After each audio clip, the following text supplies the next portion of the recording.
निर्मातृ छत्रपती शिवाजी क्षत्रिय कुलावतंस सिंहासनाधीश्वर राजाधिराज श्रीमंत श्री श्री श्री छत्रपती शिवाजी महाराज की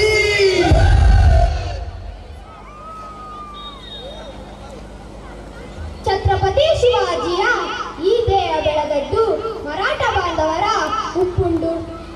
ಈ ದೇಹದಲ್ಲಿ ಹರಿಯುವ ರಕ್ತ ಉಜ್ವಲವಾದದ್ದು ತಾಯಿ ಜೀಜಾಬಾಯಿಯ ಎದೆ ಹರಿಂದು. ನನ್ನ ಕೊನೆ ಉಸಿರು ಇರುವವರೆಗೂ ಹೋರಾಟ ಹಿಂದೂ ಧರ್ಮದ ಶ್ರೇಯಸ್ಸಿಗೆ. ಸ್ನೇಹವನ್ನು ಯಾಚಿಸಿ ಆಮಂತ್ರಿಸಿದ ನೀವು ದ್ವೇಷದ ತೋರಣವನ್ನೇ ಕಟ್ಟಿದ್ದೀರಿ. ಆ ದ್ವೇಷಾಗ್ನಿಗೆ ಸೇಡಿನ ತೈಲವನ್ನು ಎರೆಯ ಸಾಹಸ ಇನ್ನಾದರೂ ನಿಲ್ಲಿಸಿ. ದಿಲ್ಲಿಯಲ್ಲಿ ಹೊತ್ತಿರುವುದು ಹೊರಗಿನವರ ಕಚ್ಚಲ್ಲ ಸುಲ್ತಾನ್. ಇಂತಹ ಸ್ವಾರ್ಥಿಗಳ ಅಂತರಂಗದಲ್ಲಿ ಗಳಿಸಿದ ಸ್ವಾರ್ಥತಾವಾಗ್ನಿ. ಮೊಘಲರು, ಬ್ರಿಟಿಷರು, ಫ್ರೆಂಚರು, ಡಚ್ಚರನ್ನು ಏಕಕಾಲಕ್ಕೆ ಎದುರಿಸಿ ಆಂತರಿಕ ಶತ್ರುಗಳನ್ನು ಮೆಟ್ಟಿ ನಿಂತು ಶ್ರದ್ಧೆ ಪ್ರೇರಣೆಯಿಂದ ಸ್ವರಾಜ್ಯದ ಕನಸು ಮಾಡಿಕೊಂಡೆ. ಇದಕ್ಕೆ ತಾಯಿ ಜೀಜಾಬಾಯಿ ಹೇಳಿದ ರಾಮ ಕೃಷ್ಣ ಅಭಿಮನ್ಯುವಿನ ಕಥೆ ನನಗೆ ಪ್ರೇರಣೆ. ಭರತ ಭೂಮಿಯನ್ನು ಮುಟ್ಟೋದೇಳಿ ನೋಡೋ ಪ್ರಯತ್ನ ಸಹ ಮಾಡಬೇಡಿ ಪರಕೀಯರೇ. ನಿಮ್ಮಂತಹ ಕಲುಷಿತ ಮನಸ್ಸಿನವರಲ್ಲಿ ನಾವು ಹಿಂದೂಗಳು. ಪ್ರಜೆಗಳನ್ನು ಮಕ್ಕಳಿನಂತೆ ಕಾಪಾಡುವವರು ನಾವು. ಪಿತಾಜಿ, ನಿಮಗೆ ಬೇಕಾದರೆ ನಮಸ್ಕರಿಸುತ್ತೇನೆ. ದೇವರಿಗೆ, ತಾಯಿಗೆ ನಮಸ್ಕರಿಸುತ್ತೇನೆ. ಆದರೆ ಈ ವಿದೇಶಿ ರಾಜನಿಗೆ, ನನ್ನ ತಾಯ್ನಾಡಿಗೆ ಅವಮಾನ ಮಾಡಿದವನಿಗೆ ನಾನು ತಲೆ ಬಾಗುವುದಿಲ್ಲ. ಜೈ ಭವಾನಿ. ಓಂ ನಮಃ ಪಾರ್ವತಿ. ದಕ್ಷಿಣಾದಿಗೆ ಅಂದ ತಕ್ಷಣ ನೆನಪಿಗೆ ಬರತಕ್ಕಂಥ ಮತ್ತೊಬ್ಬ ಮಹಾಪುರುಷ ಇದ್ದಾನೆ. ಅವನೇ ಛತ್ರಪತಿ ಶಿವಾಜಿ ಮಹಾರಾಜ್. ಶಿವಾಜಿಯ ಮಹತ್ವ ನಮ್ಗೆ ಅರ್ಥವಾಗುವುದಿಲ್ಲ. ನಮ್ಮ ಇತಿಹಾಸದ ಪಠ್ಯ ಪುಸ್ತಕದಲ್ಲಿ ಶಿವಾಜಿಯ ಬಗ್ಗೆ ಹೆಚ್ಚೇನೂ ಹೇಳಲಿಲ್ಲ. ಯಾವುದೇ ಮಗುವಿನ ಇತಿಹಾಸದ ಪಠ್ಯ ಪುಸ್ತಕ ತೆಗೆದು ನೋಡಿ, ಶಿವಾಜಿ ಬಗ್ಗೆ ಒಂದು ಪುಟದ ವರ್ಣನೆ ಇರುತ್ತೆ. ಅದರ ಅರ್ಧಪಟ ಒಂದು ಚಿತ್ರ. ಇನ್ನೆಷ್ಟು ವಿವರ ಕೊಡ್ಕೊಂಡವರು ಉದ್ದೇಶಪೂರ್ವಕವಾಗಿಯೇ ಶಿವಾಜಿಯ ಮಹತ್ವವನ್ನ ಬ್ರಿಟಿಷ್ ಇತಿಹಾಸಕಾರರು ಕಡಿಮೆ ಮಾಡಿರ್ಬೇಕು. ನಾವು ಹಾಗೆ ಮುಂದುವರೆದಿದ್ದೀವಿ. ಶಿವಾಜಿಯ ಮಹತ್ವ ನಮ್ಗೆ ಗೊತ್ತಾಗೋದು ಯಾವಾಗ? ಅಕಸ್ಮಾತ್ ಶಿವಾಜಿ ಹುಟ್ಟದಿದ್ರೆ ಏನಾಗ್ತಿತ್ತು? ಉತ್ತರದಲ್ಲಿ ಮೊಘಲ್ ಶಾಹಿ, ದಕ್ಷಿಣದಲ್ಲಿ ಅದಿಲ್ ಶಾಹಿ, ಅದರ ಆಚೆ ಈಚೆ ನಿಜಾಮ್ ಶಾಹಿ, ಇಮಾಮ್ ಶಾಹಿ, ಬರೀದ್ ಶಾಹಿ, ಕುತುಬ್ ಶಾಹಿ, ಅಯೋಧ್ಯೆಯಲ್ಲಿ ನವಾಬ, ಬಂಗಾಳದಲ್ಲಿ ನವಾಬ, ತಮಿಳುನಾಡಿನಲ್ಲಿ ಫ್ರೆಂಚರು, ಗೋವಾದಲ್ಲಿ ಪೋರ್ಚುಗೀಸರು, ಸೂರತ್ನಲ್ಲಿ ಬ್ರಿಟಿಷರು, ಪಕ್ಕದಲ್ಲೇ ಡಚ್ಚರು. ಆಧುನಿಕ ಯುರೋಪಿನ ತೋಪುಗಳು ತಾಯಿ ಭಾರತೀಯ ಮಾಂಗಲ್ಯವನ್ನು ಭಗ್ನ ಮಾಡಲಿಕ್ಕೆ ಸಿದ್ಧವಾಗಿ ನಿಂತಿರುವು. ಅಂಥ ಸಂದರ್ಭದಲ್ಲಿ ಶಿವಾಜಿ ಎದ್ದು ಬಂದ. ಬಾಲ ಶಿವಾಜಿ ಹೇಳಿದ್ದೇನು?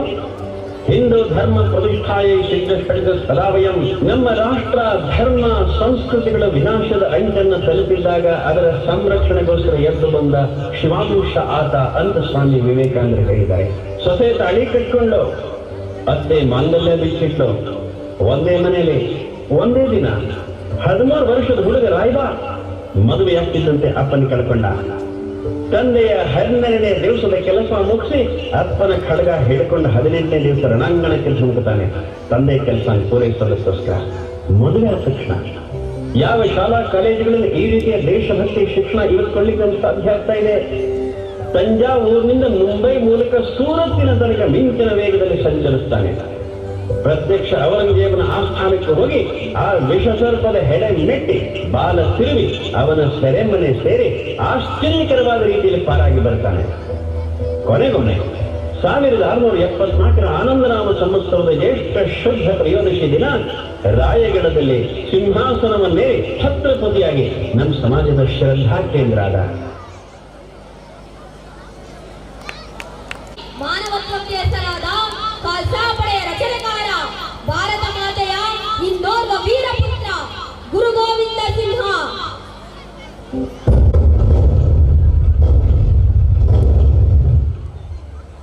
ಇಸ್ಲಾಂ ಧರ್ಮ ಸ್ವೀಕರಿಸಲಿಲ್ಲ ಎಂಬ ಕಾರಣಕ್ಕೆ ಔರಂಗಜೇಬ್ ನನ್ನ ತಂದೆ ಕತ್ತು ಕತ್ತರಿಸಿದ. ಆಗ ನನಗಿನ್ನೂ 9 ವರ್ಷ. ಆಗಲೇ ನಾನು ಧರ್ಮ ರಕ್ಷಣೆ ಜವಾಬ್ದಾರಿಯಲ್ಲಿ ಹೆಗಲೇರಿಸಿಕೊಂಡೆ. ನಾನು ಮೊಘಲರದೆ ಜೀವನ ಉದ್ದಕ್ಕೂ ಹೋರಾಡಿದೆ.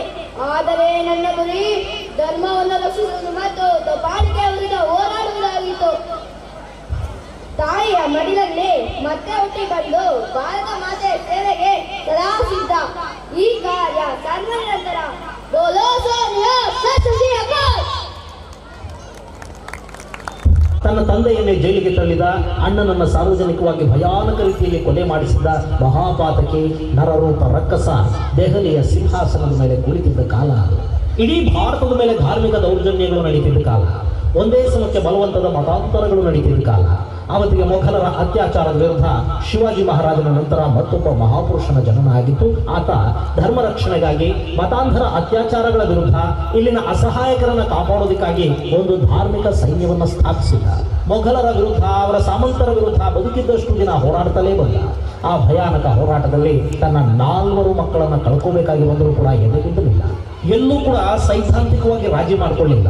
ಆ ಮಹಾಪುರುಷ ಸ್ಥಾಪಿಸಿದ ಸೇನೆ ಮೊಘಲರ ನಂತರ ಕೂಡ ಸಾಕಷ್ಟು ವರ್ಷಗಳ ಕಾಲ ಈ ದೇಶದ ಗಡಿಗಳನ್ನು ಕಾಯ್ತಾ ನಿಂತಿತ್ತು. ಆಫ್ಘನ್ ದಾಳಿಗಳ ವಿರುದ್ಧ ಕಾಲೂರು ನಿಂತು ಕಾದಾಡಿತು. ಅವತ್ತಂಥದ್ದೊಂದು ಸಿಂಹಗಳ ಪಡೆಯನ್ನು ಸ್ಥಾಪಿಸಿ ಈ ಮಣ್ಣಿನ ಮಕ್ಕಳಲ್ಲಿ ಹೋರಾಟದ ಕೆಚ್ಚು, ಬಲಿದಾನದ ಕಿಚ್ಚನ್ನು ತುಂಬಿದ ಆ ಮಹಾಪುರುಷನ ಹೆಸರು ಗುರು ಗೋವಿಂದ ಸಿಂಹ. ಹಾಗೆ ಅವತ್ತು 5ರಿಂದ ಆರಂಭಗೊಂಡ ಈ ಖಾಲ್ಸಾ ಅಂದರೆ ಖಡ್ಗಧಾರಿ ಯೋಧರ ಪಡೆ ಕಾಲಕ್ರಮೇಣ ಒಂದು ದೊಡ್ಡ ಸೇನೆಯಾಗಿ ಬೆಳೆಯಿತು.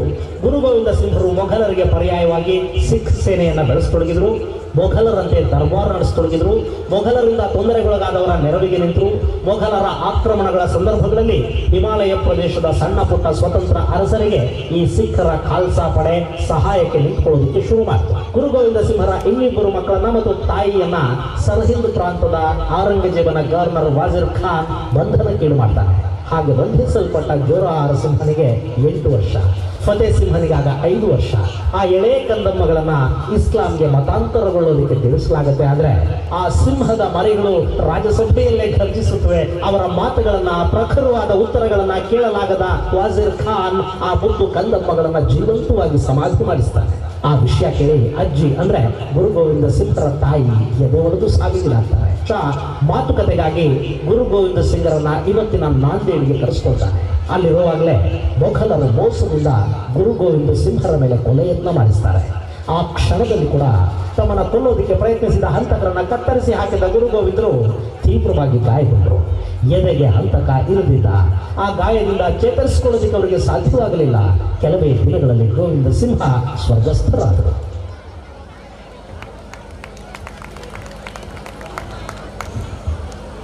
ಅದೋ ನೋಡಿ, 34 ವರ್ಷ ಹಿಂದೂ ಸಂಸ್ಥಾನವನ್ನಾಡಿದ, ಹಲವು ದೇಗುಲಗಳ ಪುನರುತ್ಥಾನಗೊಳಿಸಿದ ಭಾರತಾಂಬೆಯ ಹೆಮ್ಮೆಯ ಮಗಳು ಅಹಲ್ಯಾಬಾಯಿ ಹೋಳ್ಕರ್.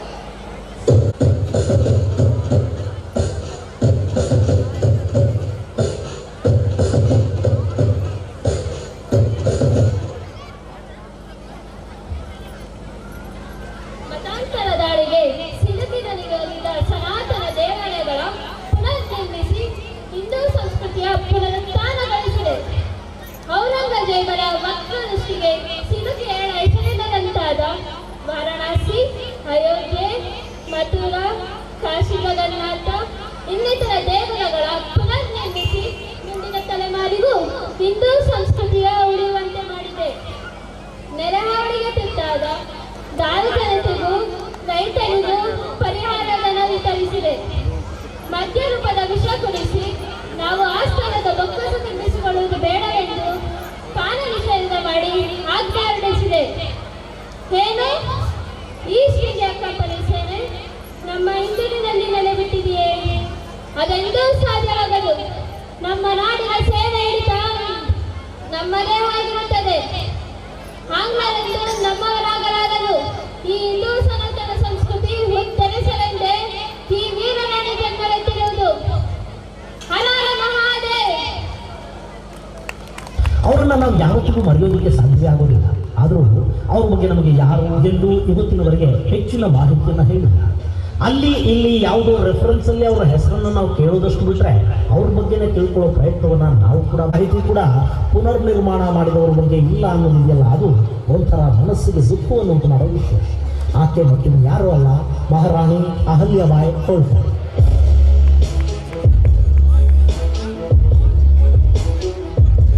ರಾವ್ ಪೇಶ್ವೆ. ಇನ್ನು ಶಿವಾಜಿಯನ್ನ, ಸಾಂಬಾಜಿಯನ್ನ, ಬಾಜಿರಾವ್ ಪೇಶ್ವೆಯನ್ನ ಇವರೆಲ್ಲರನ್ನ ಕೂಡ ನಾವು ಇವತ್ತು ಕೂಡ ನೆನಪು ಮಾಡ್ಕೊತೀವಿ. ಆದ್ರೆ ಆಕೆಯನ್ನ ಮಾತ್ರ ನಾವು ಅದು ಯಾಕೋ ಮರೆತು ಬಿಟ್ಟಿದ್ದೀವಿ. ಬಹುಶಃ ಆಕೆ ಯಾವ ದೊಡ್ಡ ಯುದ್ಧಗಳನ್ನು ಮಾಡಲಿಲ್ಲ ಅನ್ನೋ ಕಾರಣಕ್ಕೋ ಅಥವಾ ಅವಳೊಬ್ಬ ಹೆಣ್ಣು ಮಗಳು ಅನ್ನೋ ಕಾರಣಕ್ಕೋ ಅಂತೂ ನಮ್ಮ ಇತಿಹಾಸದ ಪುಟಗಳಲ್ಲಿ ಸಿಗಬೇಕಾದ ಸ್ಥಾನಮಾನಗಳಿಂದ ಆಕೆ ವಂಚಿತಳಾದ್ಲು ಅನ್ನೋದು ಮಾತ್ರ ನಿಜಕ್ಕೂ ಸತ್ಯ. ಆದರೆ ಸನಾತನ ಧರ್ಮದ ಉದ್ಧಾರಕ್ಕಾಗಿ ಆಕೆ ಮಾಡಿದ ಕೆಲಸಗಳಿದೆಯಲ್ಲ, ಅವು ಮಾತ್ರ ನಿಜಕ್ಕೂ ಅದ್ಭುತವನ್ನು ಸೃಷ್ಟಿ ಮಾಡಿದೆ. ಇಡೀ ಭಾರತದುದ್ದಕ್ಕೂ ಆಕೆ ನಿರ್ಮಿಸಿದ ಮಂದಿರಗಳು ಅಸಂಖ್ಯಾತ. ದೂರದ ಕಾಶಿ ವಿಶ್ವೇಶ್ವರನನ್ನು ಬಿಟ್ಟುಬಿಡಿ, ನಮ್ಮ ಬೇಲೂರಲ್ಲಿರೋ ಗಣಪತಿ ಮಂದಿರ, ಖಂಡೋಬಾ ಮಂದಿರ, ಪಾಂಡುರಂಗ ಮಂದಿರ ಹಾಗೂ ತೀರ್ಥರಾಜ ಮಂದಿರಗಳು ಕೂಡ ಅಹಲ್ಯಾಬಾಯಿ ಹೋಳ್ಕರ್ ಅವರ ಕೊಡುಗೆ. ಆಕೆ ತನ್ನ ಜೀವಮಾನದಲ್ಲಿ ಸುಮಾರು 90ಕ್ಕೂ ಹೆಚ್ಚು ದೇವಾಲಯಗಳ ನಿರ್ಮಾಣ ಹಾಗೂ ಪುನರುಜ್ಜೀವನಕ್ಕೆ, ಘಾಟಗಳ ನಿರ್ಮಾಣಕ್ಕೆ, ಪುಣ್ಯಕ್ಷೇತ್ರಗಳಲ್ಲಿನ ಮೂಲ ಸೌಕರ್ಯಗಳನ್ನು ಅಭಿವೃದ್ಧಿಪಡಿಸಿದ ಕೀರ್ತಿಗೆ ಪಾತ್ರರಾಗಿದ್ದಾರೆ. ಅವತ್ತಿಗೆ ಅಂದರೆ 1767ರ ಸಂದರ್ಭದಲ್ಲೇ ಅಹಲ್ಯಾಬಾಯಿ ಹೋಳ್ಕರ್ ಈ ಕೆಲಸ ಕಾರ್ಯಗಳಿಗಾಗಿ ಸುಮಾರು 16 ಕೋಟಿ ರೂಪಾಯಿಗಳಷ್ಟು ಸಂಪತ್ತನ್ನು ವ್ಯಯಿಸಿದ್ರು. ಅಂದರೆ ಅದರ ಬೆಲೆ ಇವತ್ತಿಗೆ ಎಷ್ಟಾಗಬಹುದು ಊಹೆ ಮಾಡ್ಕೊಂಡು ನೋಡಿ. ಹೀಗೆ ಒಂದು ರಾಜ್ಯವನ್ನ ತಾಯಿಯಂತೆ ಕಾಪಾಡಿಕೊಂಡಿದ್ದ ಅಹಲ್ಯಾಬಾಯಿ ತನ್ನ 70ನೇ ವಯಸ್ಸಲ್ಲಿ ಅಂದರೆ 1795ರ ಆಗಸ್ಟ್ 13ನೇ ತಾರೀಕು ಇಹಲೋಕದ ಯಾತ್ರೆಯನ್ನು ಮುಗಿಸ್ತಾರೆ.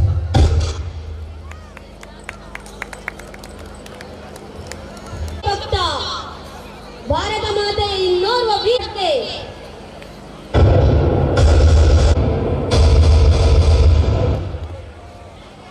ಬ್ರಿಟಿಷ್ ಸೇನೆಯ ವಿರುದ್ಧ ಹೋರಾಡಲು ತನ್ನ ಸ್ವಂತ ಸುಖದ ಸೋಪಾನವಾಗಿದ್ದ ನೌಕರಿಯನ್ನು ಕಾಲಿನಿಂದ ಕಿತ್ತೆಸಲು ಕೈಯಲ್ಲಿ ಬಂದೂಕು ಹಿಡಿದೆ. ಬ್ರಿಟಿಷರು ಭಾರತೀಯ ಮಕ್ಕಳಾದ ನಮ್ಮನ್ನು ನಿಕೃಷ್ಟರಾಗಿ ಕಂಡು ತಿರಸ್ಕೃತರನ್ನಾಗಿ ಮಾಡಿ ಕಾಲ ಕಸದಂತೆ ಮಾಡಿದರಲ್ಲ.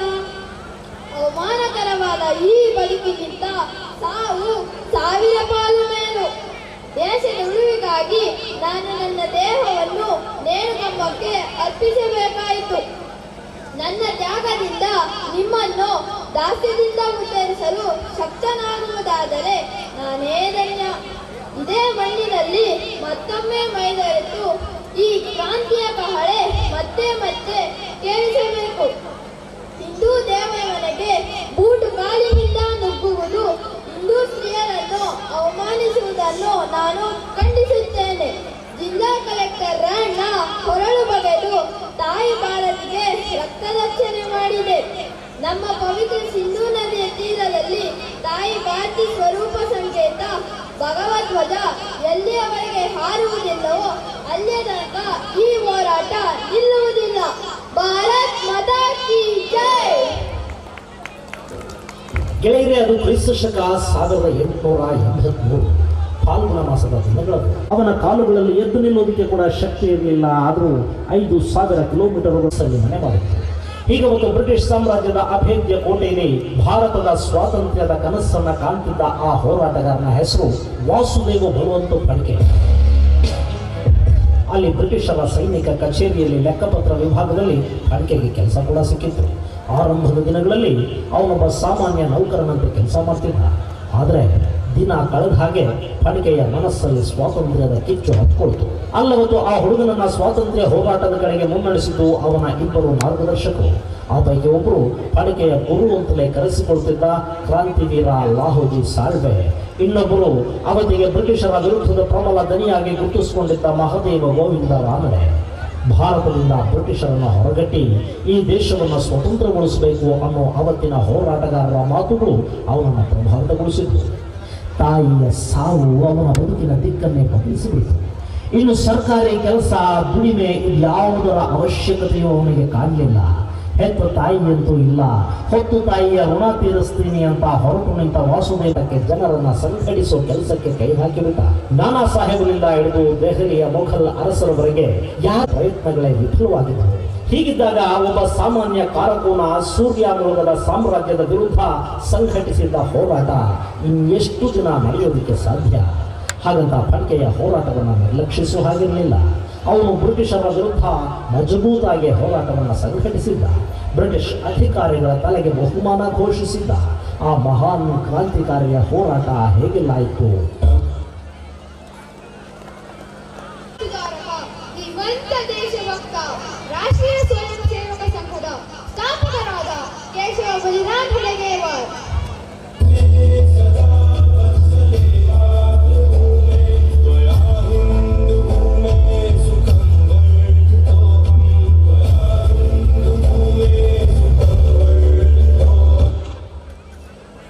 ಭಾರತ ಸ್ವಾತಂತ್ರ್ಯ ಹೋರಾಟದಲ್ಲಿ ಸಕ್ರಿಯವಾಗಿ ಧೀಮಂತ ವ್ಯಕ್ತಿ.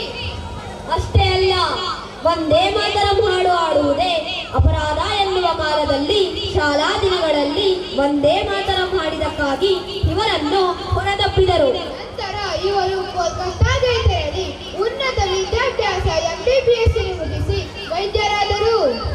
ಇವರಲ್ಲಿದ್ದ ಹಿಂದುತ್ವವಾದ ದೇಶ ಪ್ರೇಮವೇ RSS ಹುಟ್ಟುಹಾಕಲು ಕಾರಣವಾಯಿತು.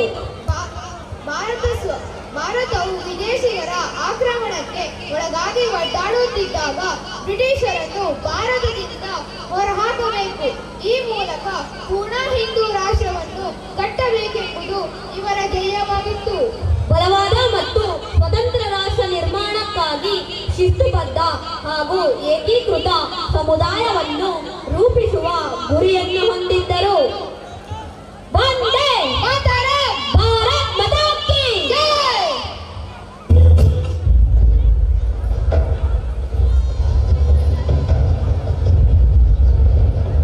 ಅಕ್ಷದ್ಯೂತಿನ ಕಾಕಿ ಬಣ್ಣದ ಮೈಲಿವರೆಗಿನ ಚಳಿ ಎದೆ ಎತ್ತರಕ್ಕೆ ಶಿಸ್ತಿನಿಂದ ಬಾಗಿದೆ. ನಮಸ್ತೆ ಸದಾ ವತ್ಸಲೆ ಅನ್ನೋ ನಮನೆ. ಇದು ಭಾರತವನ್ನ ಅಷ್ಟೇ ಏಕೆ ವಿಶ್ವವನ್ನೇ ಕುಟುಂಬವಾಗಿಸಿಕೊಂಡ RSS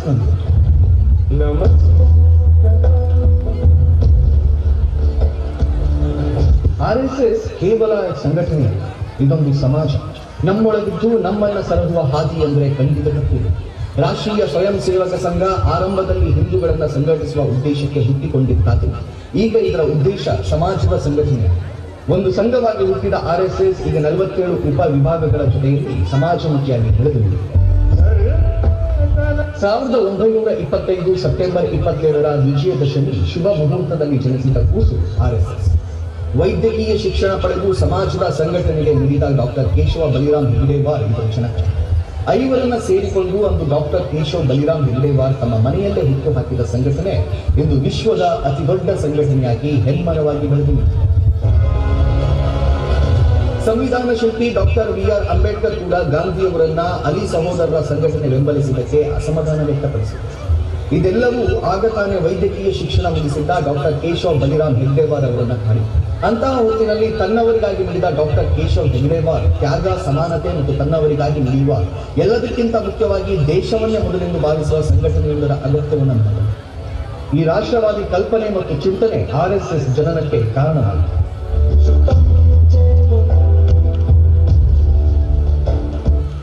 RSS ಸ್ಥಾಪಕರಾಗಿ ಹಾಗೂ ರಾಷ್ಟ್ರವಾದಿ ಸಂಘಟನೆಯ ಮೂಲಕ ಸಮಾಜಕ್ಕೊಂದು ಅನುಕರಣೀಯ ಮೇಲ್ಪಂಕ್ತಿ ಹಾಕಿಕೊಟ್ಟ ಹೆಗಡೆಕರ್ ಜಿ ಈಗಲೂ ಪ್ರಾತಃ ಸ್ಮರಿಸಿದರು. ಹೀಗಾಗಿ RSSನ ಸ್ವಯಂ ಸೇವಕರೆಲ್ಲ ಅವರನ್ನ ಪ್ರೀತಿಯಿಂದ ಅಭಿಮಾನದಿಂದ ಡಾಕ್ಟರ್ ಜಿ ಎಂದೇ ಕರೆಯುತ್ತಾರೆ. ಆರಂಭಗೊಂಡ RSS ಬಳಿಕ ಸಮಾಜದ ಅಗತ್ಯವನ್ನು ಅರಿತು ತನ್ನ ವ್ಯಾಪ್ತಿಯನ್ನ ವಿಸ್ತರಿಸಿದೆ. ರಾಜಕೀಯ ಇಚ್ಛಾಶಕ್ತಿಗಾಗಿ BJP, ವಿದ್ಯಾರ್ಥಿಗಳ ಕಲ್ಯಾಣ ಹಾಗೂ ಹೋರಾಟಕ್ಕಾಗಿ ಅಖಿಲ ಭಾರತೀಯ ವಿದ್ಯಾರ್ಥಿ ಪರಿಷತ್, ಬುಡಕಟ್ಟು ಜನರ ಕಲ್ಯಾಣಕ್ಕಾಗಿ ವನವಾಸಿ ಕಲ್ಯಾಣ, ರೈತರ ಬೇಡಿಕೆಗೆ ಧ್ವನಿಯಾಗಲು ಭಾರತೀಯ ಕಿಸಾನ್ ಸಂಘ, ಹೀಗೆ ಒಟ್ಟು 47 ಸಂಘಟನೆಯನ್ನ RSS ಒಳಗೊಂಡಿದೆ. ಪ್ರಾಧ್ಯಾಪಕರಾಗಿದ್ದ ಮಾಧವರಾವ್ ಸದಾಶಿವರಾವ್ ಗೋಳ್ವಲ್ಕರ್ RSSನ 2ನೇ ಸರಸಂಘ ಸಂಚಾಲಕರಾದರು. ಇವರು ಬಹು ದೀರ್ಘ ಕಾಲದವರೆಗೆ ಅಂದ್ರೆ 33 ವರ್ಷಗಳ ಕಾಲ ಸಂಘವನ್ನ ಮುನ್ನಡೆಸಿದರು. RSS ನಿಷೇಧದಂತಹ ಕಾಲಘಟ್ಟದಲ್ಲೂ ಗೋಳ್ವಲ್ಕರ್ ಸಂಘವನ್ನ ಮುನ್ನಡೆಸಿದರು.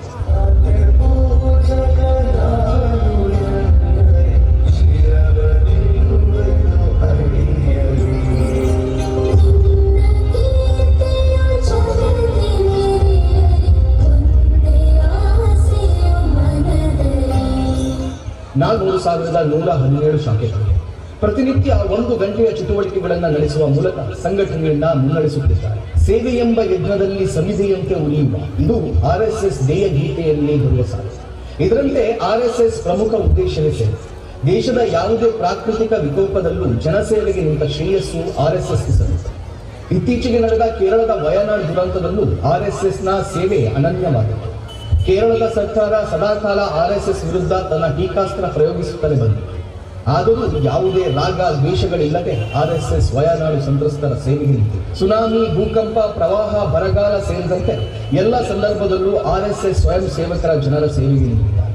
ಕೊರೋನಾದಂತಹ ಮಹಾ ವಿಕೋಪದ ಹೊತ್ತಿನಲ್ಲಿ ಸ್ವತಃ ರಕ್ತ ಸಂಬಂಧಿಗಳೇ ತಮ್ಮ ಸಂಬಂಧಿಗಳ ಶವ ಸಂಸ್ಕಾರಕ್ಕೆ ಮುಂದಾಗದ ಹೊತ್ತಿನಲ್ಲಿ RSSನ ಸ್ವಯಂ ಸೇವಕರು ಮೃತರ ಅಂತ್ಯಕ್ರಿಯೆ ನೆರವೇರಿಸಿ ಮಾನವೀಯತೆಯನ್ನು ಮೆರೆದಿದ್ದಾರೆ. RSSನಲ್ಲಿ ಪ್ರಸ್ತುತ ಸರಸಂಘ ಚಾಲಕರಾಗಿ ಮೋಹನ್ ಭಾಗವತ್ಜಿ ಅವರು ಜವಾಬ್ದಾರಿ 2009ರಿಂದ ಅವರೇ ಮುಖ್ಯಸ್ಥರಾಗಿದ್ದಾರೆ. ಇನ್ನು ಸರಕಾರ್ಯವಾಹರಾಗಿ ದತ್ತಾತ್ರೇಯ ಹೊಸಬಾಳೆ ಕಾರ್ಯನಿರ್ವಹಿಸುತ್ತಿದ್ದಾರೆ. RSS ಭಾಗವತ್ ಧ್ವಜ ತನ್ನ ಹೆಗ್ಗುರುತೆಂದು ಒಪ್ಪಿಕೊಂಡಿದ್ದು ಆರಂಭವಾಗಿ 100 ವರ್ಷಗಳು ತುಂಬುತ್ತಾ ಇರುವ ಈ ಸುಸಂದರ್ಭದಲ್ಲಿ ದೇಶಾದ್ಯಂತ ಸಾಮಾಜಿಕ ಪರಿವರ್ತನಾ ಅಭಿಯಾನವನ್ನು ಹಮ್ಮಿಕೊಳ್ಳೋದಕ್ಕೆ 5 ಅಂಶಗಳನ್ನು ಪ್ರಮುಖವಾಗಿ ಇಟ್ಟುಕೊಂಡು ರಾಷ್ಟ್ರೀಯ ಸ್ವಯಂ ಸೇವಕ ಸಂಘ ವಿವಿಧ ಅಭಿಯಾನಗಳನ್ನು ಹಮ್ಮಿಕೊಂಡಿದೆ.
ವೀರ ಶಿರೋಮಣಿ ಝಾನ್ಸಿ ರಾಣಿಯು ನಿಂತಳು ಬ್ರಿಟಿಷರ ಎದುರಾಗಿ ಮಾತೆಯ ಮುಕ್ತಿಯ ಕರೆಗಾಗಿ ಉಜ್ವಲ ಇತಿಹಾಸ ಎಂಬುದು ಭಾರತ ನಾಡಿನ ಸ್ಫೂರ್ತಿಯದು ಉಜ್ವಲ ಇತಿಹಾಸ ಎಂಬುದು ಭಾರತ ನಾಡಿನ ಸ್ಫೂರ್ತಿಯದು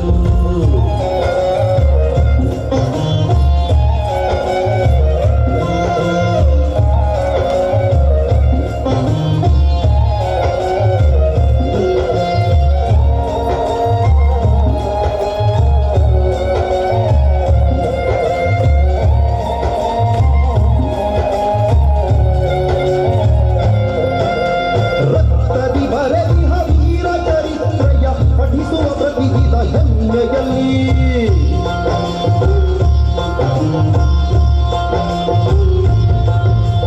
ರಕ್ತದಿ ಬರೆದಿಹ ವೀರ ಚರಿತ್ರೆಯ ಪಠಿಸುವ ಪ್ರತಿದಿನ ಹೆಮ್ಮೆಯಲ್ಲಿ ಸಾಹಸ ಕಾರ್ಯವ ದೈವಿಹ ವೀರರ ಸ್ಮರಿಸುತ್ತ ಸಾಗುವ ಪಥದಲ್ಲಿ ಸಾಹಸ ಕಾರ್ಯವ ದೈವಿಹ ವೀರರ ಸ್ಮರಿಸುತ್ತ ಸಾಗುವ ಪಥದಲ್ಲಿ ನಮಿಸುವ ಅವರನ್ನು ಮನದಲ್ಲಿ ಉಜ್ವಲ ಇತಿಹಾಸ ಎಂಬುದು ಭಾರತ ನಾಡಿನ ಸ್ಫೂರ್ತಿಯದು ಉಜ್ವಲ ಇತಿಹಾಸ ಎಂಬುದು ಭಾರತ ನಾಡಿನ ಸ್ಫೂರ್ತಿಯದು ಒಂದೇ